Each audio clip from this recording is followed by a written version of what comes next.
The sun hung low in the sky, casting long shadows across the Wyoming prairie. The heat of the day lingered, heavy in the air, even as the sun began to sink toward the horizon. Elijah Reed, a weather cowboy, rode his horse slowly along the dirt trail, his daughter Samra perched behind him. They had just finished a supply run into town, and the thought of a cool drink and the quiet of home pushed them onward. The rhythmic clopping of hooves was the only sound for miles, until something caught Samra's eye. "Papa, look," she said, her voice sharp with concern. She pointed toward the distance, where a cloud of dust lingered over a broken wagon. The sun glinted off the metal rims of the wheels, and in the heat of the afternoon, the scene looked abandoned, lifeless. Samra tugged at his sleeve. "Can we help them?" Elijah's eyes narrowed as he scanned the scene. His jaw tightened, and for a moment he was still. He didn't want to stop. Not again. 6 months ago, in Dodge City, he had made the mistake of stopping for strangers, and it had cost him dearly. A family, stranded along the side of the road, had turned out to be con artists. They had promised to pay him back for a small favor, but when he had gone to fetch water for his horse, they had stolen his prized mare and his late wife Mary's silver locket, the one thing his daughter Samra had left of her mother. It had been a hard lesson. The world had a way of testing a man's kindness, and more often than not, it ended with nothing but regret. Elijah had sworn after that day that he wouldn't fall for it again. "We protect our own, nobody else," he had vowed to himself. But Samra's small hand, warm on his arm, tugged him back from his thoughts. Her innocent face, eyes wide with concern, reminded him of a promise Mary had made him keep. "Don't let this world make you hard," she had said, not long before she passed away. Those words had stayed with him, echoing through the years like a soft whisper in the wind. He sighed, the decision pressing on his chest like a weight. Samra's voice cut through the silence again. "But Mama always said we should help when we can." A flash of guilt tightened his chest. He knew his daughter had learned her kindness from her mother. And yet, in his heart, Elijah couldn't shake the fear that helping someone again might leave them vulnerable. The mare, the locket, the betrayal, it was all still too raw.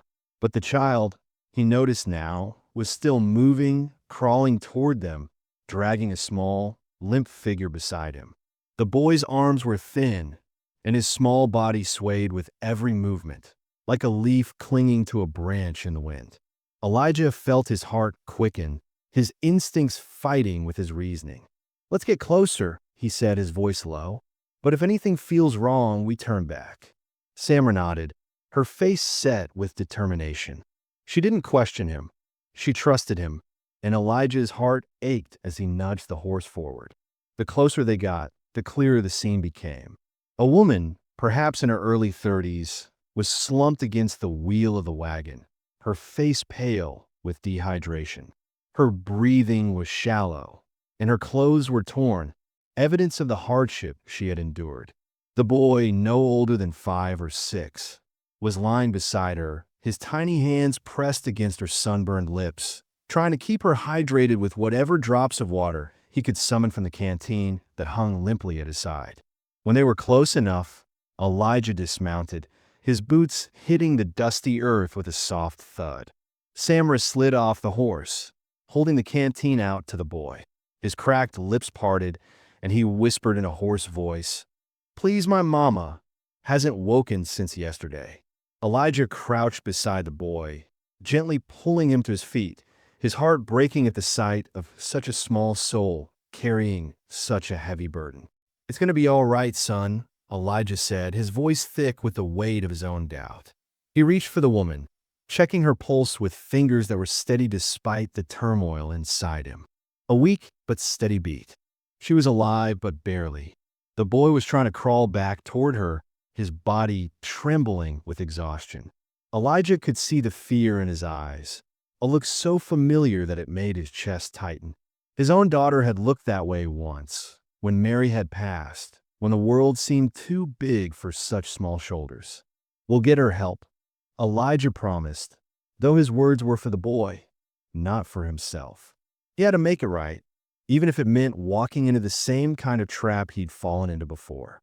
The boy's face brightened slightly, the smallest spark of hope in his tired eyes.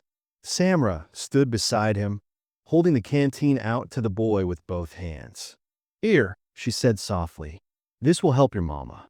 The boy's hand reached for it, but he barely had the strength to lift it.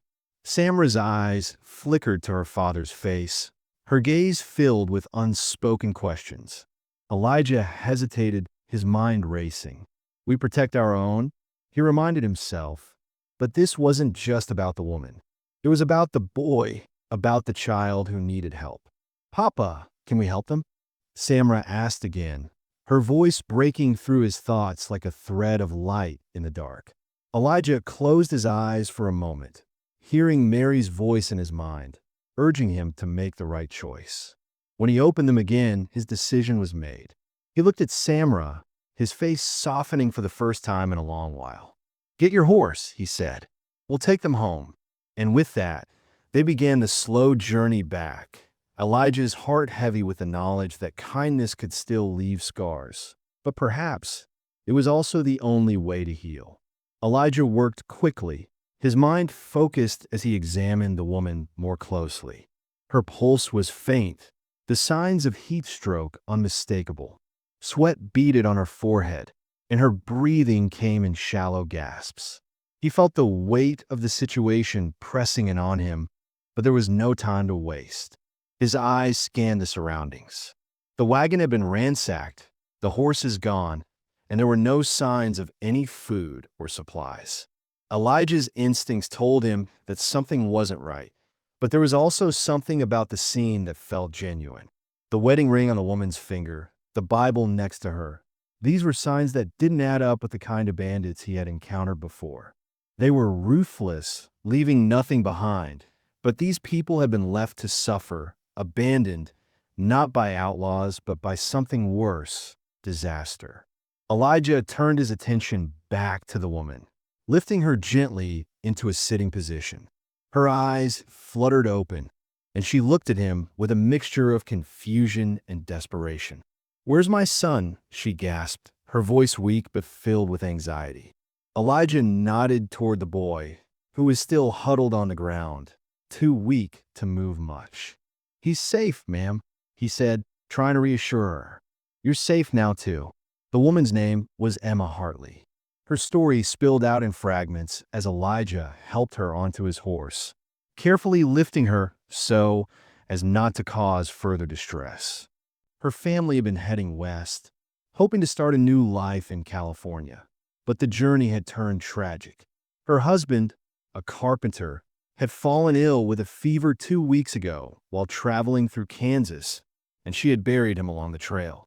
Alone with her son, she had pushed forward, determined to reach the west, but 3 days ago, bandits had attacked. They had stolen the horses and the little food they had left. She had tried to keep Thomas alive with the last of their water, but now it seemed she had reached her limit. Elijah didn't know the details of the attack, but he could see the exhaustion in her eyes. She had given everything for her son, and now she needed someone to give something back. The boy, Thomas, had been a trooper, doing everything he could to help his mother. His small face was lined with worry, his hands shaking as he whispered to Elijah about how his mother had not woken up for a day. The boy was so small, so fragile, and yet he had taken on the responsibility of caring for his mother in a way that most adults would have struggled with. Elijah couldn't help but admire the strength in the child's eyes, a strength that reminded him of his own Samra, who had lost her mother at such a young age and was still finding her way in a world that had taken so much from them. Samra, seeing the situation for what it was, had already dismounted her horse and was reaching into her saddlebags for her canteen, offering the boy a sip of water. Elijah watched as Samra knelt beside the boy, talking to him in the soft, kind way that Mary had once done with their own daughter. It struck him again just how much his daughter had grown in the months since Mary's passing. She was strong like her mother, but also kind like Mary. Elijah had never been able to show that kind of vulnerability, not even with Samra. He had promised Mary, in those final days, that he would always look after their daughter, that he would protect her no matter what. But in the years since her passing, Elijah had become closed off, distant from the world. Samra had picked up on that, though, and somehow, without even knowing it, she had started to fill the gap left by her mother. Elijah could see it now, as she knelt beside Thomas, showing him the same care Mary would have shown.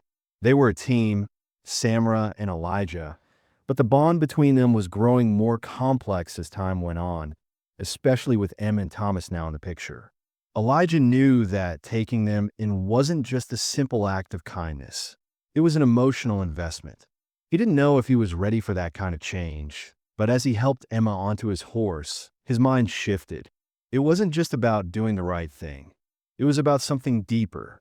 Helping them meant opening up to the possibility of healing, of family, and perhaps of something more. Elijah had never truly believed in second chances, not in the way the world promised them. He had seen too much loss to believe in anything that could heal a broken heart. But the more he looked at Emma and Thomas, the more he realized that maybe, just maybe, they had something to offer each other. As they began the long, slow ride back to the ranch, Elijah fashioned a makeshift travois from debris near the wagon, securing Emma to it with as much care as he could muster. It was a slow journey, 5 miles to the ranch, through the hot, oppressive air that hung over the land. With each step, Emma's breathing became more labored, and Thomas's small body grew heavier in Elijah's arms.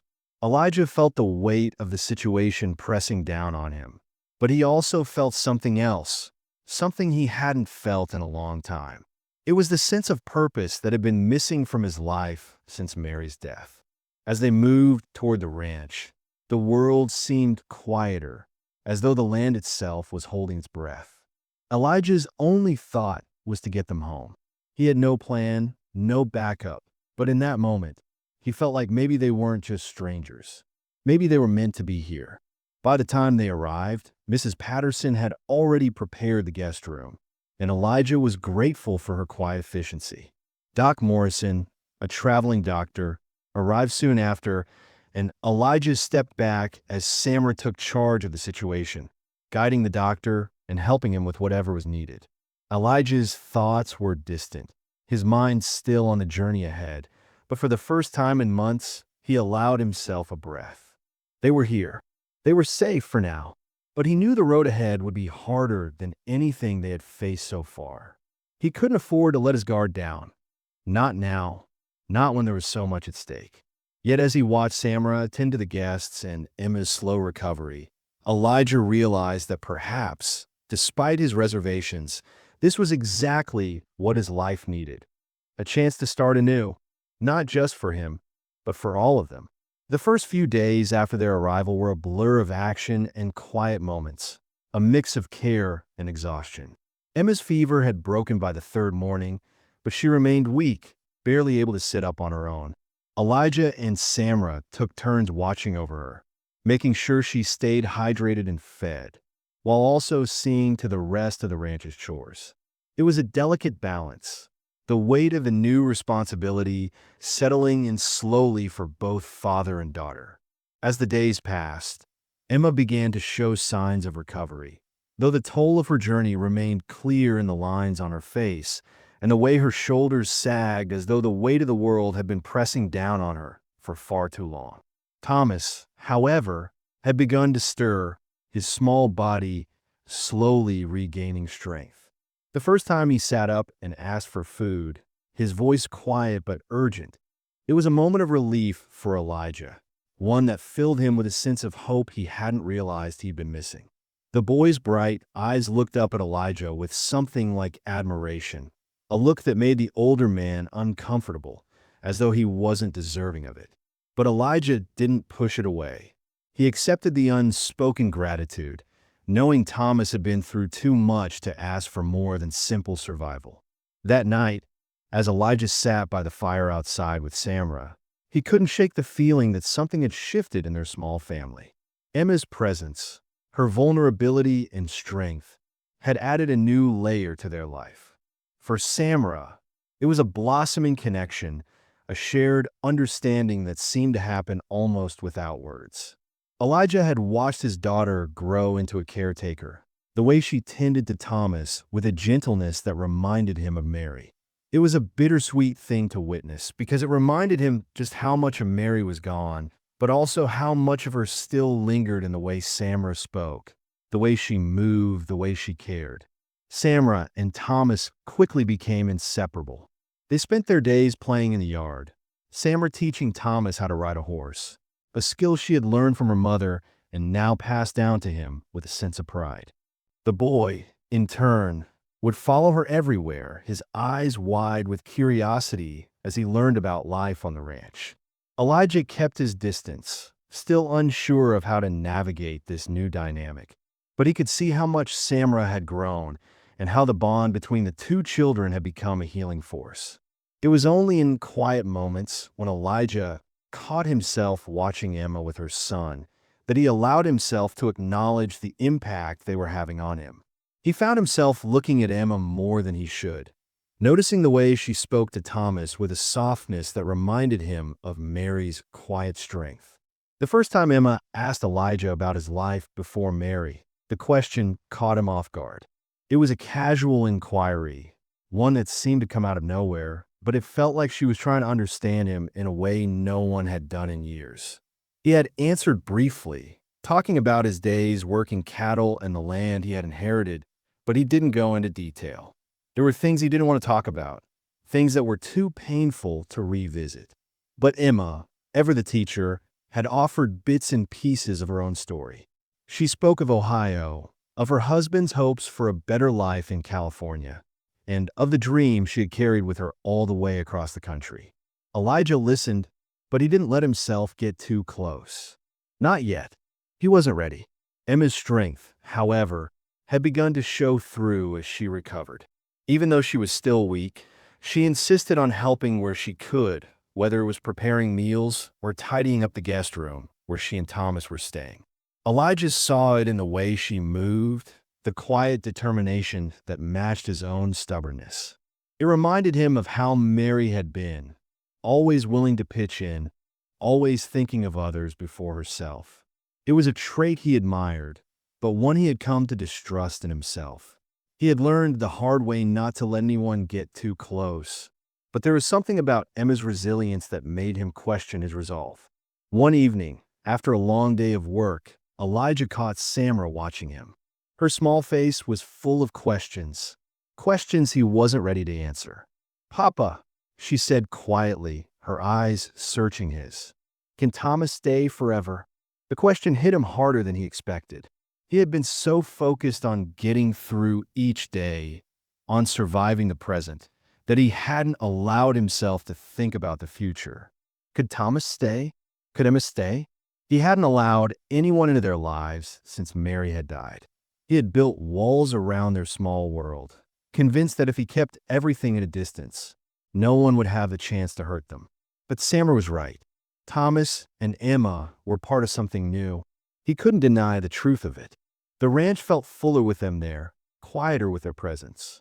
The house, once filled with only the echo of his footsteps and Samra's laughter, now carried the hum of new voices, the soft shuffle of feet across the floor, the sound of laughter, and even occasional tears. Elijah could no longer ignore that their arrival had changed everything. For the first time in years, he felt the stirrings of something he had long buried: hope. But hope came with its own dangers, and Elijah wasn't sure he was ready to face them.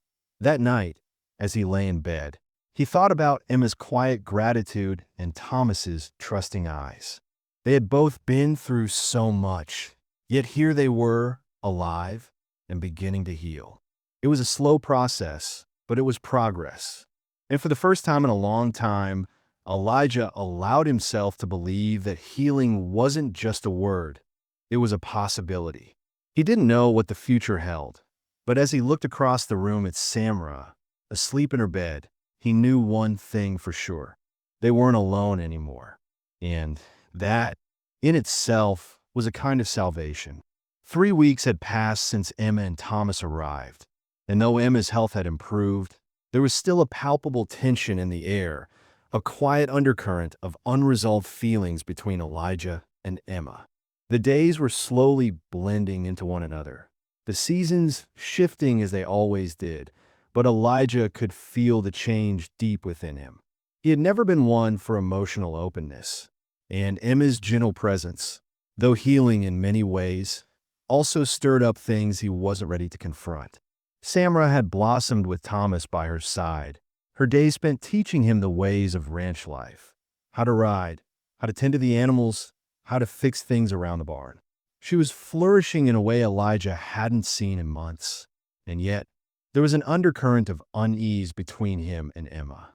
He wasn't sure how to handle her gratitude or her quiet strength. It had been so long since he had let anyone get close. But the storms were coming, both literal and emotional. The sky darkened one evening as Elijah, Samra, and Emma sat outside, the warm, golden light of dusk turning to shadow as the wind picked up. The first distant roll of thunder seemed to signal something deeper, a change in the air that wasn't just weather. Emma was the first to notice Thomas's reaction. The boy, who had been growing steadier each day, suddenly stiffened at the sound of the thunder, his eyes wide and wild, his small body trembling. Samra immediately rushed to his side, but it was clear that the boy was beyond comforting. His face contorted in fear, his little hands clutching Samra as if she were his only lifeline. Emma, still weak from her ordeal, tried to rise from her chair, but the strain of the movement was too much, and she sank back, her face pale with exhaustion. She opened her mouth, as if to say something, but the words didn't come. Elijah watched from a distance as Samra did her best to calm Thomas, her voice gentle but strained. She had become so much like Mary in those moments, holding him, soothing him, and Elijah felt a pang of guilt. His daughter was growing up too fast, and he had never been there for her in the way she needed. But right now, there was something else he had to focus on. The storm was growing closer, the winds howling through the tall grass, and the first raindrops began to fall. Elijah's thoughts turned to Thomas, his heart aching for the boy's terror. He remembered, too, well, the kind of fear that could paralyze a person, the kind of fear he himself had faced after losing Mary, after losing everything. He had been so consumed by that fear that he had shut himself off from the world, from the very people he was meant to protect. Now, looking at Thomas, he knew the boy's fear was different, rooted in something darker, something that had already scarred him deeply.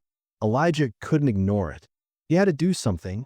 He stood and walked over to Thomas, kneeling beside him. The boy flinched at first, but Elijah didn't back down. He placed a hand gently on Thomas's trembling shoulder, his voice quiet but steady. "It's all right, son," Elijah said, his voice thick with emotion. "I'm here. You're safe." The words felt strange in his mouth, but they were true. For the first time in years, Elijah felt the weight of his own vulnerability, but also a deep desire to protect this boy, this child who had lost so much. As the thunder crashed again, louder this time, Thomas let out a small, choked sob. Elijah pulled him into his arms, holding him close, letting the boy cry against him. It was a simple act, one that might seem insignificant to anyone watching, but for Elijah, it was the first time in a long time that he had allowed himself to be that vulnerable. It was the first time he had allowed himself to open up to someone, to really be present for them. As the storm raged outside, Elijah held Thomas, and the boy's fear slowly began to fade. He wasn't sure how long they sat there, but eventually the storm subsided. The winds calmed, and the rain slowed to a steady, soft fall. When Thomas finally pulled away, his tear-streaked face looked up at Elijah, and in that moment, Elijah saw something he hadn't expected: trust. The boy trusted him, despite the darkness of his past, despite the fear he had carried with him for so long. It was a quiet, powerful moment, and for the first time in years, Elijah felt the stirrings of something new within him: hope. But it wasn't just for Thomas. It was for himself, too. He had been so afraid of being hurt, so afraid of being vulnerable, that he had closed off his heart. But in that moment, with the boy in his arms, Elijah realized that sometimes being vulnerable wasn't a weakness. It was a strength. And maybe, just maybe, that was what he needed to heal. As the storm cleared, Emma appeared at the doorway, her face soft with concern. She had watched the whole exchange, and Elijah could see the understanding in her eyes. She didn't say anything, but the way she looked at him spoke volumes. There was no judgment, only recognition. For the first time, Elijah felt as though they were on the same page. Both of them broken, both of them trying to protect their children, both of them struggling to heal. He knew he had a long way to go, but in that moment, he felt as though they were beginning to move forward together. The storm had passed, but the emotional breakthrough was just beginning.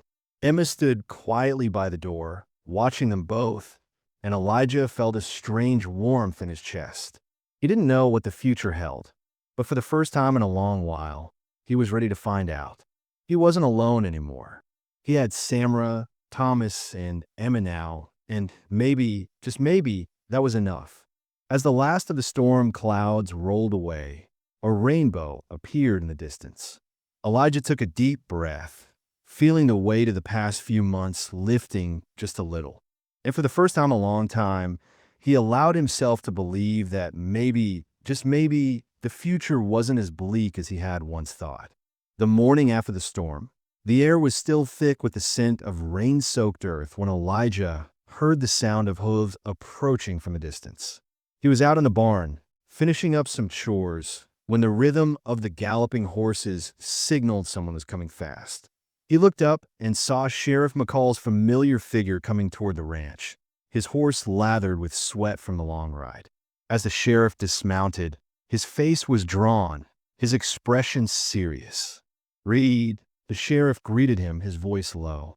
"I've got bad news. The bandits who attacked the woman and her boy been spotted 2 counties over. They're getting bolder. Tracks show they're headed back toward the California route." Elijah's chest tightened. His first instinct was to push them all out of harm's way, to load up the wagon and head out, but he quickly shoved that thought aside. Emma, Thomas, and Samra were part of this life now, his life, and he wasn't about to let fear dictate their choices. The sheriff spoke in quick, measured sentences. "These men aren't just robbing travelers anymore. They're leaving a trail of bodies, killing those who might speak against them. And from what I've gathered, they don't leave witnesses. They're coming for you, Reed." Elijah's gut twisted at the thought, but he kept his face impassive, masking the swell of protectiveness rising within him. "What do we do?" he asked. McCall glanced over at the ranch house, his gaze flicking to the window where Emma and Thomas sat, then to Samra, who was helping Mrs. Patterson in the garden. "It's a simple choice," the sheriff said. "Either we get the hell out of here, or we stay and prepare. I'd recommend moving your people to town. Safety in numbers." Elijah didn't answer right away. His thoughts churned, but a part of him already knew what he was going to say. The ranch was his home, the place where he had buried so much of his past. It wasn't just the land, it was all he had left, and he wasn't about to let it go without a fight. "No," he said firmly, his voice steady. "They stay. We'll be ready for them." The sheriff's eyes narrowed in concern. "Reed, I know you're tough, but you can't fight this alone." Elijah glanced toward the house again, his mind briefly lingering on Emma and Thomas. "I won't be alone," he replied, his voice low. The sheriff nodded, acknowledging the finality in his tone, and after a moment's pause, he turned back to his horse. "I'll send word if I hear anything more. Keep your eyes open, and don't do anything foolish." "I won't," Elijah promised. As the sheriff rode off, Elijah stood there, staring after him for a long while. His mind raced, his heart pounding with a quiet urgency that he couldn't quite shake. He'd spent so many years building this life, only to have it threatened by men who cared nothing for the struggle it took to survive out here. He wasn't about to let them destroy what he had worked for. As the day passed, Elijah couldn't shake the thought of the bandits. He kept checking the horizon, scanning the prairie for any sign of movement, but the land remained eerily still. It was late in the afternoon when the first whisper of trouble came, a rider speeding toward the ranch with a warning. It was Caleb Patterson, Mrs. Patterson's son, his horse foaming with sweat as he shouted, "Riders coming! 4 of them, armed, heading this way." Elijah's heart skipped a beat. "How long?" he called out. Caleb wiped the sweat from his brow. "Not long, sir. Maybe an hour. They're coming fast." Elijah's mind snapped into action. He turned, shouting for Samra and Mrs. Patterson to get inside with the children. The urgency in his voice was enough to send both women scrambling into the house, while he grabbed his rifle and moved to the barn. The plan was simple but necessary. Hold them off until help arrived. With the sheriff's warning still fresh in his mind, Elijah didn't want to take any chances. The sky was starting to dim as night began to fall, and Elijah's pulse quickened as the hoofbeats grew louder. For riders, led by a man who Elijah recognized, the notorious Cole Brennan. He had seen him before, a few years back, when Brennan had tried to make a name for himself by robbing travelers. But this was different. These men were desperate, and that made them dangerous. Elijah's mind worked quickly, plotting their positions around the ranch. He sent Samra and Mrs. Patterson to the root cellar with the children, ordering them to stay there until the danger had passed. Then he set up a perimeter with a few ranchers who had arrived to help. Men he had known for years, all of them prepared for what might come. Elijah didn't like the idea of fighting, but he wasn't going to let these men take what they had built. They were ready, but Elijah knew that the real challenge lay ahead. As the bandits neared, Elijah's eyes narrowed. He could see Brennan's silhouette in the distance, a shadow against the darkening sky. He was coming, but Elijah wasn't afraid. He had been in tougher spots before, had faced the uncertainty of war, the pain of losing everything, the fear that could paralyze a man. But this time, the fear was different. He had something worth protecting, and he would do whatever it took to keep it safe. The bandits arrived at the gate, the sound of hooves echoing through the night. Brennan's voice cut through the air. "Come out, Reed. We know you're here. This isn't going to end well for you, but it doesn't have to be a fight. Hand over the woman and the boy, and we'll leave you be." Elijah stood firm, rifle in hand. He wasn't going to back down. "They're under my protection. You'll have to go through me." Brennan's voice was mocking. 1 man against 4? Bad odds, cowboy. Elijah didn't flinch. "Not 1 man. 6. And the sheriff's on his way." Brennan hesitated, clearly weighing his options. Elijah's heart raced as he prepared for what would come next. He had no idea how this would end, but he knew one thing for sure. He wasn't going to let anyone take what was his. Not without a fight, and not without a cost. The tension in the air was thick, palpable, as the bandits surrounded Elijah's ranch, their horses stamping in the dark, waiting for the inevitable confrontation. Elijah stood firm, his rifle gripped tightly in his hands, his eyes fixed on Cole Brennan, the leader of the group, who was slowly dismounting with a deliberate slowness that made Elijah's pulse quicken. His mind raced with plans, with contingencies, but everything seemed to hang on a thin thread, the slightest misstep leading to disaster. The other 3 bandits had spread out, their hands hovering near their holsters, eyes scanning the area, clearly aware that Elijah wasn't just any rancher. He was ready to fight. "We're not here for a long fight, Reed." Brennan's voice cut through the night, low and gruff. "Just hand over the woman and the boy, and we'll leave. No need for anyone to get hurt." Elijah stood taller, his eyes never leaving Brennan's. "They're under my protection. You'll have to go through me." A cold smile spread across Brennan's face, and he motioned to his men. 1 man against 4. "Those aren't good odds, cowboy." Elijah's voice didn't waver. "Not 1 man. 6. He glanced over at the shadows where the ranchers were hiding, waiting for the right moment to strike. "And the sheriff's been notified. He's coming."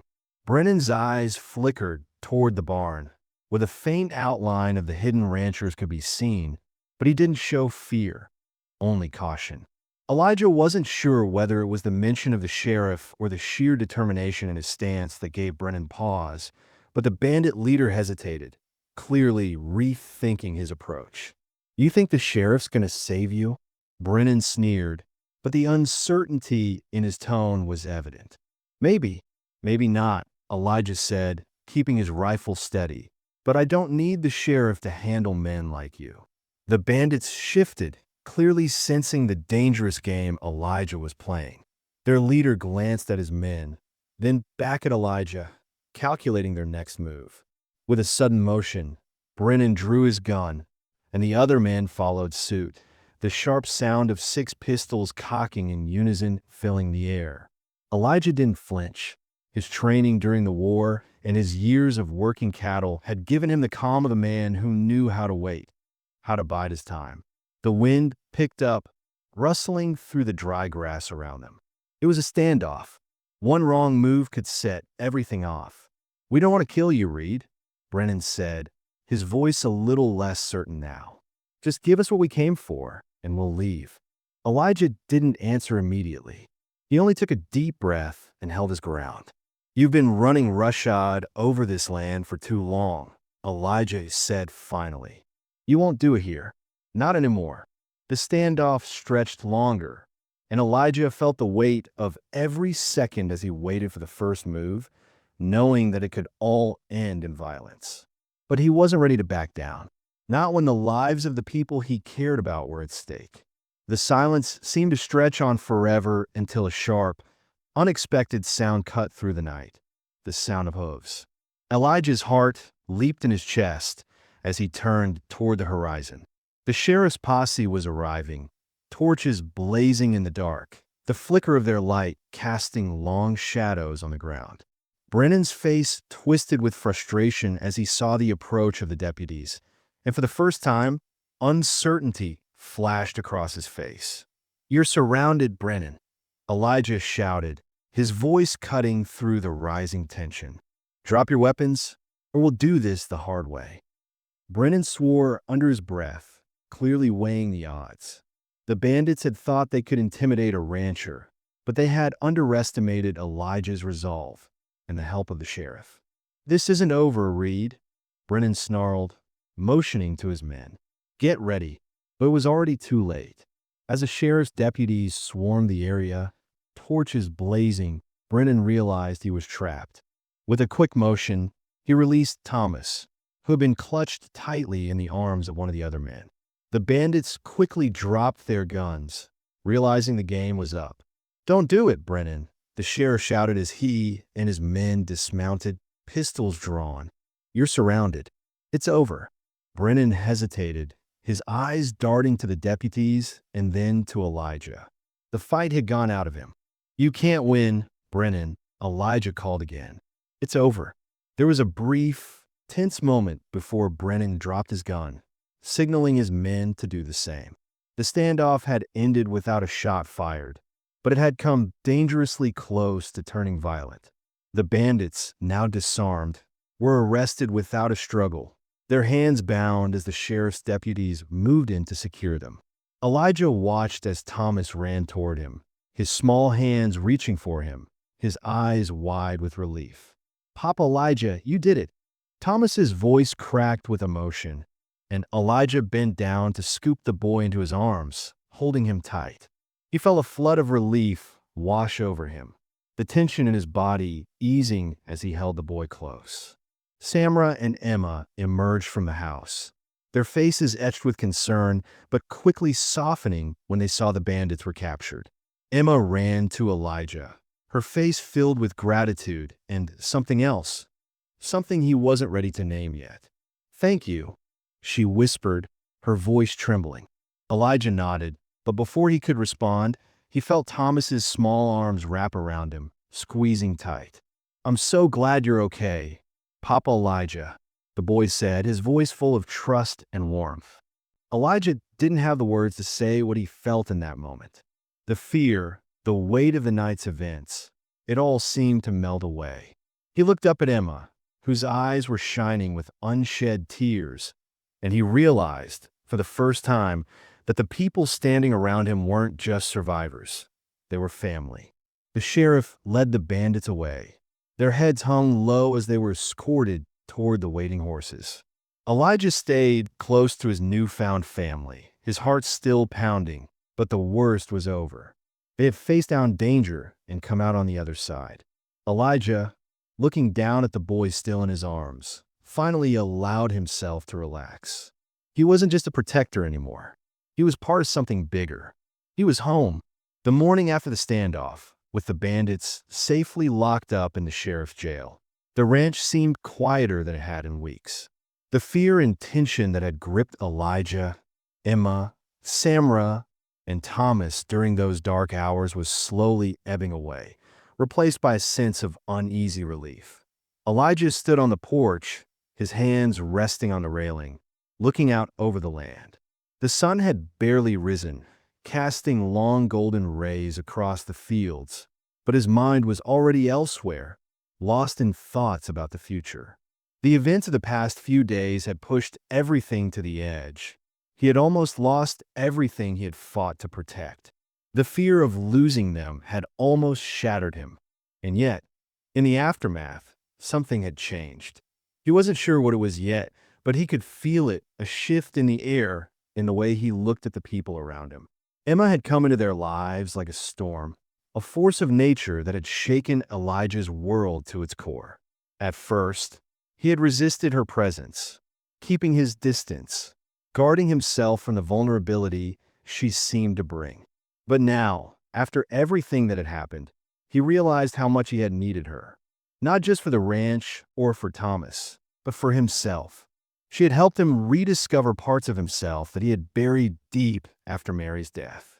The truth was, Elijah had been running for years from his grief from the past, from anything that reminded him of what he had lost. But Emma had brought him back to life in a way he hadn't thought possible. He had seen the quiet strength in her, the way she cared for her son, the way she had fought for their survival. She had faced the harshest of trials and had come out the other side stronger. Elijah admired that resilience, but he also saw something else in her, a fragility that mirrored his own, a vulnerability that she hid behind a mask of strength. He had learned a lot about himself in the past few weeks, about the walls he had built around his heart, about the fear that kept him from truly living. He had been so focused on protecting Samra that he had forgotten to protect himself, to allow himself the chance to heal. But Emma and Thomas had offered him a chance to rebuild, a chance to start over. It wasn't perfect, nothing ever was, but it was something. Samra, too, had changed in these few weeks. The girl who had once been quiet, her eyes filled with uncertainty, was now vibrant, confident, and filled with purpose. Elijah watched her now as she helped Thomas with his chores, showing him how to care for the animals and teaching him what it meant to be part of this family. Samra had taken on the role of big sister without hesitation, and in doing so, had found a new sense of responsibility. Elijah saw how much she had grown, not just in age, but in spirit. She had become the heart of the family, the glue that held them all together. And in that, Elijah found a new sense of pride. Pride in her, pride in what they had built. His thoughts were interrupted by the soft sound of footsteps behind him. He turned to see Emma, standing in the doorway, her face soft, her eyes filled with something he couldn't quite name. She was holding a small bundle in her arms, one of the handkerchiefs that had once belonged to Mary, carefully folded and wrapped in a simple knot. She held it out to him, and for a moment, neither of them spoke. The gesture was simple, but it meant more than words could ever convey. From one mama to another, Emma said quietly, her voice barely above a whisper. Elijah took the handkerchief from her hands, his fingers brushing against hers. It was a small, delicate thing, but it was full of meaning. It was a bridge between the past and the present, a reminder that life went on, even after everything had been lost. He looked up at her, his heart heavy with the weight of his emotions. "Thank you," he said, his voice thick. Emma smiled, though her eyes shimmered with tears. "You don't have to thank me, Elijah," she said softly. "We're family now. Family." The word felt strange on his lips, but it also felt right. In that moment, Elijah knew that he wasn't just living for himself anymore. He was living for them, for Samra, for Thomas, for Emma. The walls he had spent so many years building had come down, and in their place was something more beautiful, more real, a life that was worth living. The days that followed were filled with small, quiet moments. Moments that, on the surface, seemed ordinary, but were anything but. The ranch, once a place of solitude and survival, was now filled with laughter and warmth. Samra and Thomas spent their days playing together, their bond growing stronger with each passing day. They helped Elijah with the chores, learned how to work with the land, and grew in ways Elijah hadn't thought possible. He could see the joy in their faces as they learned new things, as they discovered the beauty of the world around them. And Emma, she had become a true partner, not just in the running of the ranch, but in life. She helped with the cooking, the cleaning, the daily tasks that kept everything running smoothly, but she also offered something deeper. She gave Elijah the space to heal, to let go of the pain that had haunted him for so long. Together, they had built something strong, something worth fighting for. One evening, as they sat together around the dinner table, the air filled with the scent of fresh-baked bread and roast meat, Thomas looked up at Elijah with wide, hopeful eyes. "Papa Elijah," he asked, his voice small but full of wonder, "are we really staying forever?" Elijah paused for a moment, his heart swelling with emotion. He looked around at the faces gathered around him. Samra, her face lit with a bright smile. Emma, her eyes full of warmth. Thomas, his trust shining through his innocent gaze. "Forever and a day longer, son," Elijah said softly, his voice thick with emotion. The words felt right, more than right. They were a promise that no matter what the future held, they would face it together. That night, after the children had gone to bed, Elijah and Emma stood on the porch, looking out at the vast expanse of land that stretched before them. The stars shone brightly above, casting a soft glow over the ranch. "Do you regret it?" Emma asked softly, her voice barely above a whisper.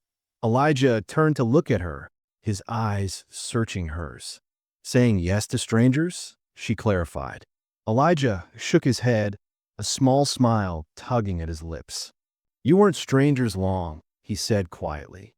"You were family waiting to happen." The weight of his words hung in the air, and for the first time in a long time, Elijah felt at peace. He had been so afraid of the unknown, so afraid of the changes that life had thrown his way.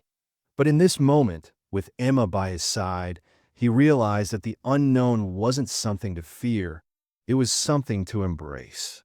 Together, they had created a home, a family, a future. And as the wind whispered softly across the land, Elijah knew that no matter what the world had in store for them, they would face it together, side by side. The journey had been long, full of hardship and loss, but it had also been filled with moments of joy, of love, and of hope. And as he stood there, watching the stars twinkle above, Elijah knew that this was just the beginning of a new chapter. The wagon wheels had stopped turning 3 days ago, but this wasn't the end of the road. It was the beginning of something new, something beautiful. And with his family beside him, Elijah was ready to face whatever came next, knowing that together they could overcome anything.